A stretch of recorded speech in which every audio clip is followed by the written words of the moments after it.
When I opened the door, Mr. Hale stood there like he always did, perfect posture, slate-colored suit, expression unreadable. Except this time, his eyes moved over me slowly, as if taking inventory of my fear. A morning, he said softly, soft. Always soft. That was the problem. Gentle could be more dangerous than angry. A morning, I echoed, trying not to sound like I barely slept and had no idea how to pay him. You're early. His gaze flicked past me into the apartment for a moment, as though he were confirming something he already suspected. Then he stepped inside without waiting for permission. He always did that too. The air shifted around him, cooler, heavier, more aware. I closed the door behind him. My fingers shook. He stood in the middle of my living space, hands in his pockets, surveying the environment like a man walking through a memory instead of a tenant's apartment. The morning light hit his features in angled beams, highlighting the sharpness of his jaw, the seriousness of his mouth. My heartbeat thudded in my ears. I'm guessing you know why I'm here, he said. There it was at the sentence I'd been dreading. I nodded, swallowing the bitter taste rising in my throat. The rent. I know. His eyes narrowed, not in anger, but in something else. Something closer to pity? Curiosity? Interest. I hated that I couldn't tell you didn't pay, he said simply. I know. You didn't call. I know. You didn't even try to work out a plan. My voice cracked. I know. He stepped closer, not menacingly, just deliberately. Like someone approaching an animal that might run or bite. His cologne reached me first, cold and dark, something that didn't belong in a place as cheap as my apartment. How much do you have? He asked. A reasonable question. A landlord questioned, but the way he asked it, quiet, slow, intimate, felt like anything but. I shook my head. Not enough. How much, exactly? $62. I breathed out a humorless laugh. And some coins in a jar. His brow lifted the slightest bit, the only sign of surprise he ever allowed. That's very far from rent. I looked at the floor. Shame washed over me in waves. I know. I'm sorry. I'm trying. Stop. His voice cut in gently, not harsh but firm enough to silence me. I'm not here to argue or embarrass you. I looked up, but I am here to solve this.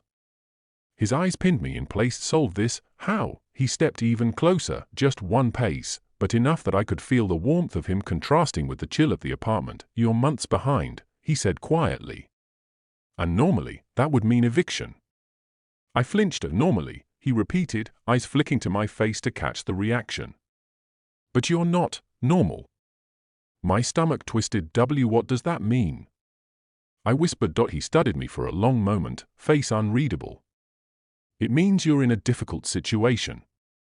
And while I can't run a property by ignoring payments, his voice dipped lower, almost a murmur. There might be alternatives. Arrangements. A chill slid down my spine. Arrangements. A word that could mean everything and nothing. I don't understand, I said, though part of me did. Part of me absolutely did. You do, he whispered, eyes never leaving mine, and yet, he didn't elaborate, not yet. Instead, he walked past me and sat on the edge of my small table like it was an office desk. He straightened his cuffs, calm, composed, controlling the room with ease. Sit, he said, gesturing to the chair opposite him. I did, because what else could I do? He observed me with unsettling patience, folding his hands. Tell me what happened. All of it. I blinked. What? You've been behind since February. Your hours dropped, the late-night shift stopped, and you haven't brought home groceries in weeks. His eyes were sharp now, cutting through every excuse I might cling to. Why? I stared at him, speechless. How did he know all that? How closely had he been watching? After a moment of silence, he tilted his head and said again, tell me. So I did. I told him about losing the second job, the medical bill, the overdraft fees, the nights I skipped dinner because I wasn't hungry, the exhaustion, the guilt, the constant fear of being thrown out. I told him everything I'd tried to hide, all the things I laughed off when neighbors asked how I was doing. When I finished, he was still watching me, but his expression had changed. Something softer, something dangerous in a different way. You should have said something, he murmured. I didn't want to bother you. A quiet, humorless breath escaped his nose. I'm your landlord. You're supposed to bother me.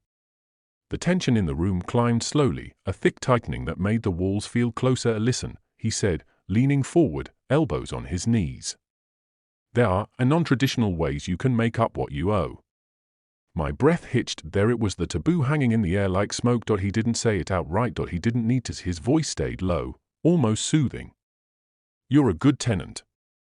Quiet. Respectful. You don't cause issues. I don't want to evict you. Then what do you want? I whispered. He let the silence stretch until it became unbearable. Then, with deliberate slowness, he said, I want something that benefits us both. My pulse hammered. Before I could speak, he stood and walked toward the window, hands in his pockets. He looked out at the street below, lit by late morning sun, then turned his head slightly. You ever notice, he said, that the people who need help the most are the ones who never ask for it? I didn't answer. He kept staring out the window. I'm offering you a chance. A real one. No more late fees. No eviction. No threats. In exchange, he stopped. The sentence hovered between us, heavy, unfinished, electric. In exchange for what? I asked, my voice barely a breath. He turned fully toward me, his eyes locked onto mine, and instead of answering, he walked past me toward the door. My heart dropped. Wait, he paused with his hand on the knob. I'll come back tonight, he said quietly. We'll talk then. Privately. Tonight. My voice cracked. Why? Why not now? Because, he murmured without looking at me, what I want to offer you isn't something I want to discuss in daylight. A cold rush went through me. What is it? I asked again. He didn't answer. Instead, he opened the door, stepped through it, and said one last thing before leaving. Think carefully this afternoon. Some opportunities don't appear twice. Then the door closed. I stood in the center of my apartment, breath shallow, thoughts racing, heart pounding so loudly it drowned out the noise of the city outside. What did he want from me? Why at night? Why privately? And why did his tone make me feel equal parts terrified and curious? Worst of all, why did a part of me already know the answer? It sat on the table between us like a trap disguised as a choice, cold metal reflecting the weak yellow light of my kitchen, catching every flicker of my hesitation. Hale stepped back, giving me space, not the kind you offer someone out of kindness, the kind you give an animal you've cornered so it realizes the cage door is open, but only in one direction. Take your time, he said, though he spoke it with the certainty of someone who already knew how the story ended. My chest tightened. I don't understand, I whispered. Why me? Why this arrangement? He didn't look away. You're sharper than you know, he said. More attentive. More loyal than most people realize. And you, he paused, studying me carefully. You don't run. A strange wave of heat and dread washed over me. I didn't say yes, I managed, and I didn't say you had to. His voice was calm. But you're considering it. He wasn't wrong. That was the terrifying part. I turned away from him and stared at the kitchen counter, pretending to straighten things that didn't need straightening, my hand shaking more than I wanted him to see. From behind me, his voice softened. You think this is about power? I froze, and in a way, it is, he admitted, but not the way you fear. I forced myself to face him. Then what am I supposed to fear?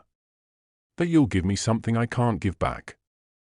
The words hit me like a physical force. What does that even mean?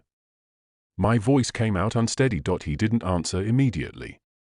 Instead, he walked toward the window and rested his hand on the sill, watching the dark courtyard below. Something about the shape of his back, tense, controlled, almost human for once, made something inside me twist. I shouldn't be here, he said quietly. Then why was he? I stepped closer without meaning to, as if pulled in by the gravity of his uncertainty. What are you afraid of? I asked. He exhaled slowly.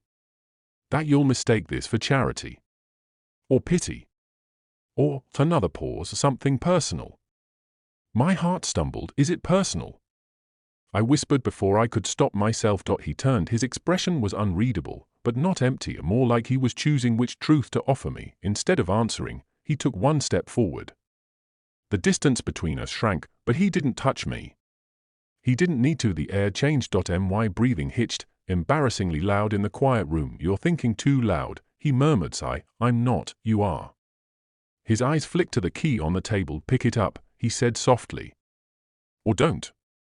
But the choice is yours."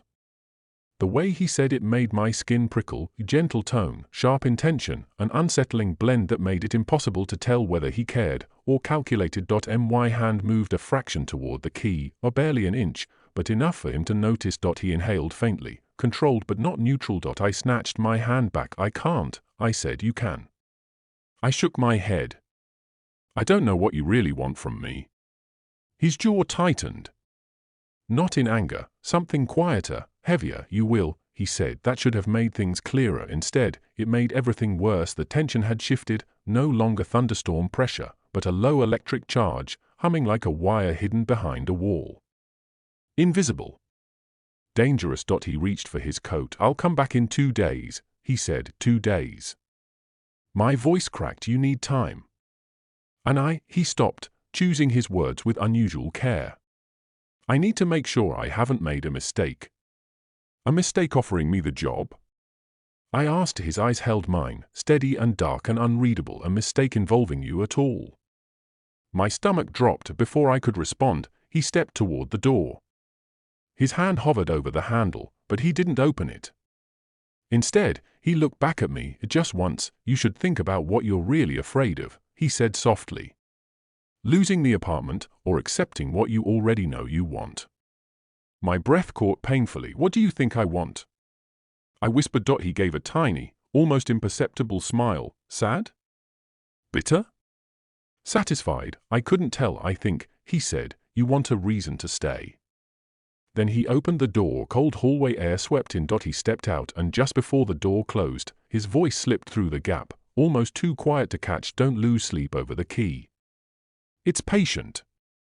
The latch clicked. I stood there alone, staring at the table. The key glinted back at me, waiting, accusing, inviting, and for the first time, I wasn't sure whether picking it up would save me or ruin me. "If you want, I can continue with the conclusion, cliffhanger, 400 to 600 words, next, or refine the taboo tension even further." It sat on my chest like a weight, heavy enough to make each breath feel borrowed. The morning light streamed through the cheap blinds in thin, unforgiving lines, cutting across my face like reminders of everything I was running from. Rent was due, not just due, overdue again. I stared at the ceiling, tracing the cracks branching out like veins, wondering how many months I had pretended those cracks weren't spreading.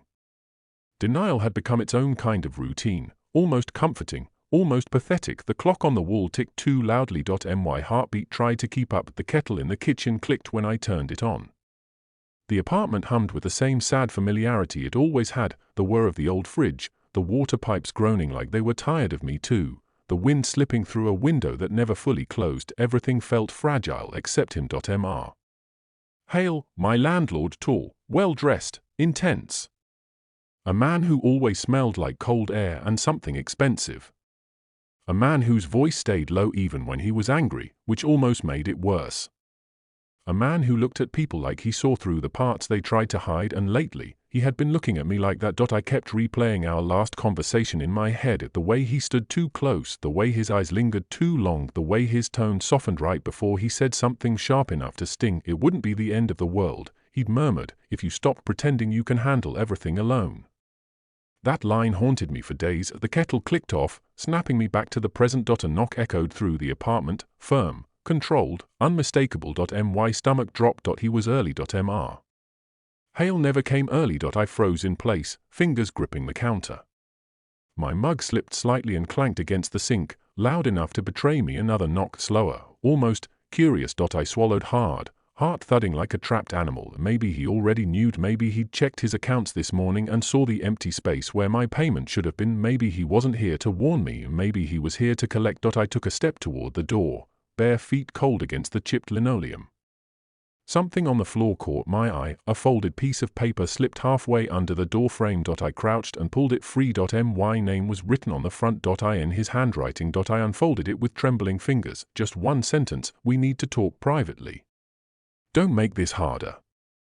My skin prickled. Harder? Harder how? What exactly did he think I was willing to do? Or another knock, this time just one. A single, heavy reminder that he was waiting. I stared at the door, at the shadow of his shoes beneath it, and felt something shift inside me. Not fear. Not exactly, something darker, more dangerous, more tempting. My hand hovered over the doorknob, because whatever he wanted, whatever he thought I might agree to, I wasn't sure I had the strength to say no. Or the desire to, and as I turned the knob, a single, terrifying question echoed in my mind. What offer could he possibly make that I wouldn't refuse? Here it used to be comforting, a reminder that I wasn't alone in the world, but lately, those sounds feel sharper. More deliberate. Like the building is holding its breath, waiting for something to happen. Maybe I'm imagining things. Or maybe everything started shifting the moment I realized I couldn't pay the rent. That word had become a weight on my chest, pressing deeper with every passing day. I sat at the small kitchen table, running my fingers over the chipped edge, staring at the overdue notice like it might disappear if I blinked slowly enough. It didn't. Outside, the rain tapped against the window in a slow, steady rhythm. A grey afternoon sky hung low over the city, muting everything into a dull haze. Even the birds had gone quiet, as if they knew something was off. I checked the time. 5:14 p.m. He would arrive any minute. My landlord. Mr. Hale. A man who never showed up unannounced, until recently.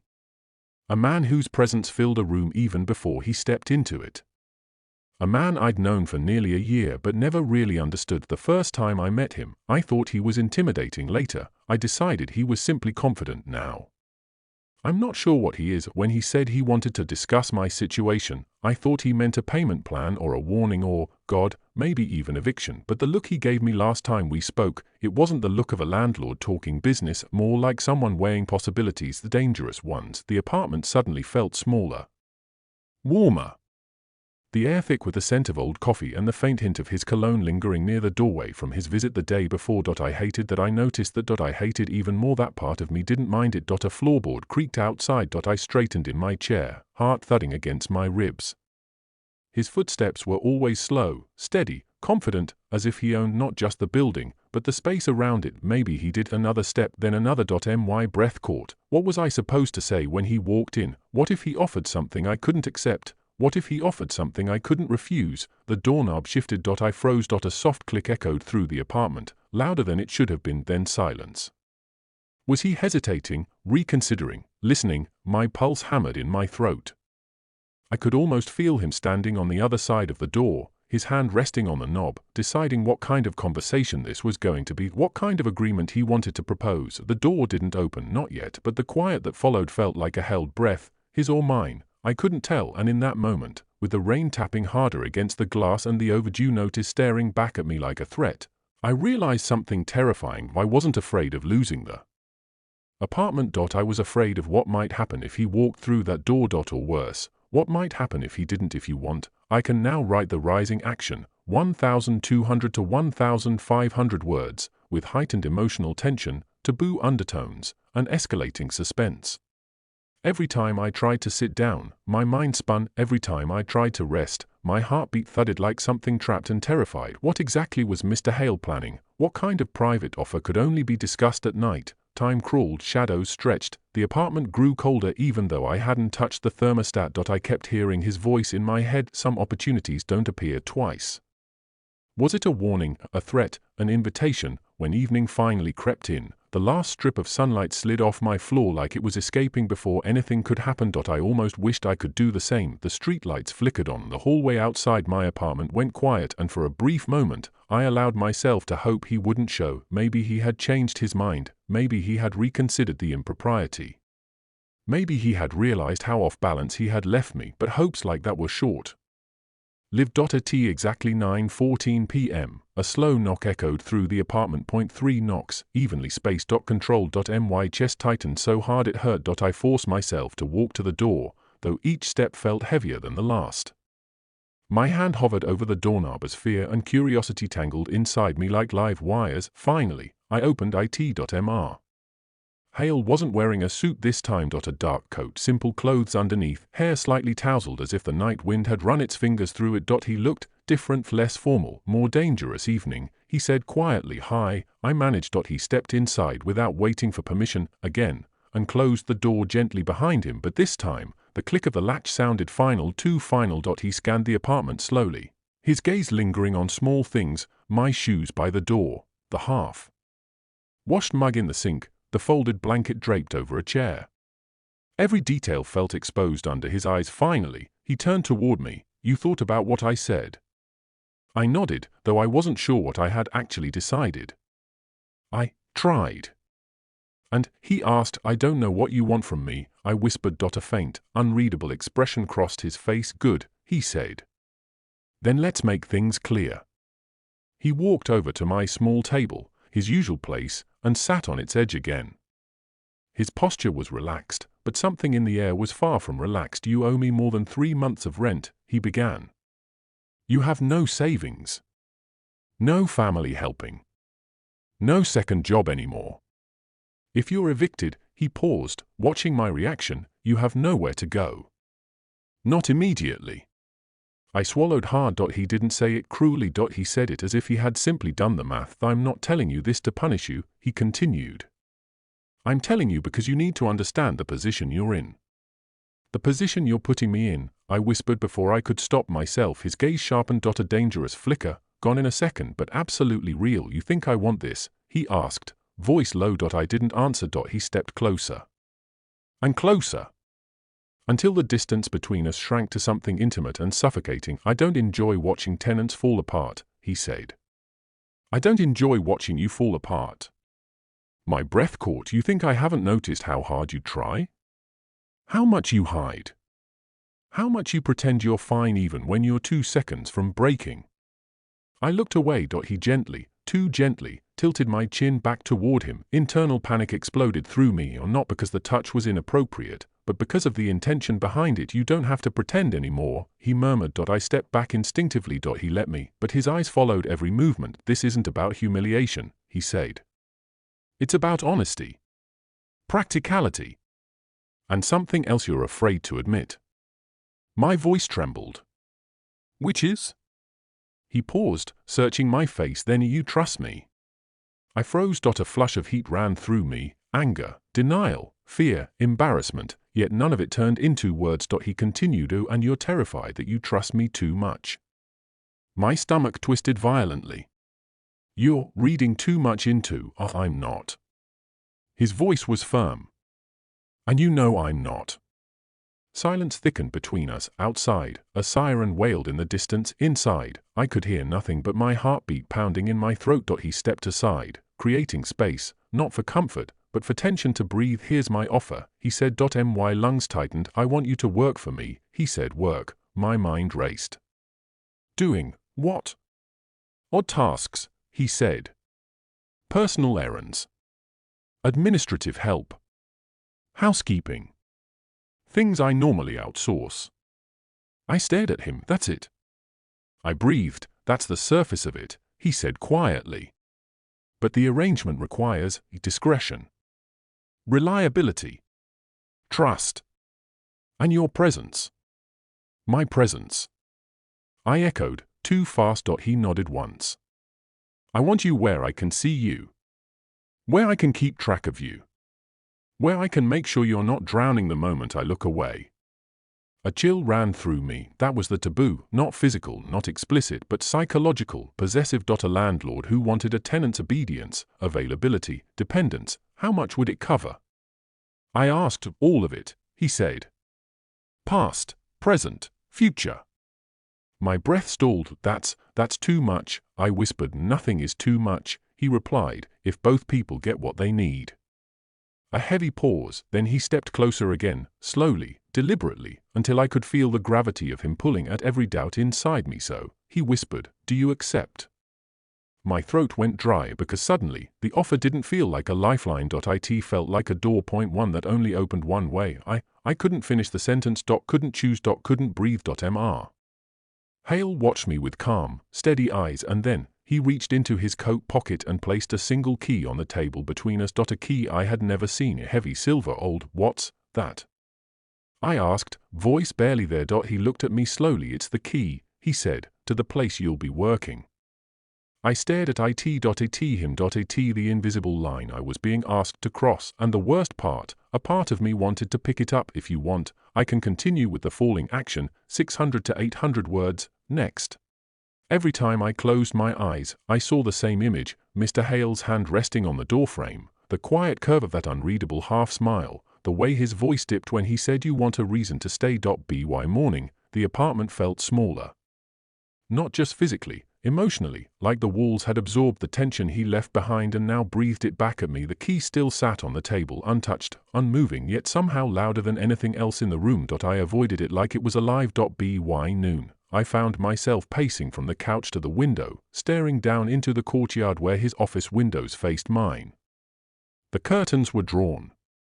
His car wasn't in its usual spot. Was he avoiding me, or giving me space, or watching to see what I would do? Every possibility made my stomach twist in a different way. Around 3 in the afternoon, I heard footsteps in the hallway. Slow. Purposeful. Stopping right outside my door. My breath snagged. A soft knock, not his. I knew the rhythm of his knock. He measured, confident, the kind that announced itself. This one was hesitant, like someone testing the idea of knocking at all. I opened the door. Maria, the old woman from the floor below, peered up at me with concerned eyes. Her grocery bag trembled slightly in her grip. Sweetheart, she whispered, I don't want to pry, but I saw Mr. Hale leaving your apartment last night. Late. My heart thudded painfully. She leaned closer. You be careful with that man. I swallowed. Why? Her gaze flicked nervously down the empty hallway. He's not unkind, she said, but he's intense. People get involved with him, and then they disappear. Or move out suddenly. Or start acting different. Just guard your heart, okay? I nodded, barely breathing, and she shuffled away. Her words echoed long after the elevator doors closed to disappear suddenly. Act different. Why did they sound less like warnings, and more like predictions? I closed the door slowly, the latch clicking like a gavel on a verdict I wasn't ready to hear. Hours passed. The key glinted. My mind spiraled. At dusk, my phone buzzed. A message from him. Hale, I'll be at the office late. If you need me, you know where to find me. My blood ran hot and cold at the same time. Need him? Was that what this was now? Another message followed, this one slower to appear, as though he hovered over the screen before sending it. Hale, don't make your decision in the dark. Come talk to me before midnight. Before midnight. Why that specific deadline? Why did it sound less like an invitation, and more like an ultimatum twisted into concern? My hand shook as I read it again. The apartment suddenly felt suffocating, a box filled with questions and too little oxygen. I grabbed my jacket, hesitated, then, without letting myself think, snatched the key from the table. The metal was warm, almost as if someone had held it recently. My heartbeat stumbled. Had he been here, watching, checking if I would pick it up, or was I imagining the warmth because I needed an excuse to walk toward him? The hallway felt longer than usual as I stepped out, each footstep heavier than the last. The building hummed with its normal nighttime sounds, pipes groaning, neighbors arguing faintly through thin walls, but everything felt different. Charged. When I reached the courtyard, a light flicked on in his office window. He was there, waiting, not patiently, not impatiently, just waiting. As if he'd been counting the seconds until I appeared. My fingers closed tighter around the key, and then a question, quiet, poisonous, impossible to ignore, slid into my mind. Am I walking toward a choice, or a trap I secretly wanted all along? I took a step, then another. His silhouette shifted in the window, turning toward me, and for a split second, I swear. He smiled. The office door was just ahead. My heart was already inside, but my mind whispered the one question I wasn't ready to answer. Was I about to find the truth, or lose myself in it? If you want, I can assemble the full 4,000-word script, create visual prompts for every section, or generate a thumbnail prompt that matches this exact story.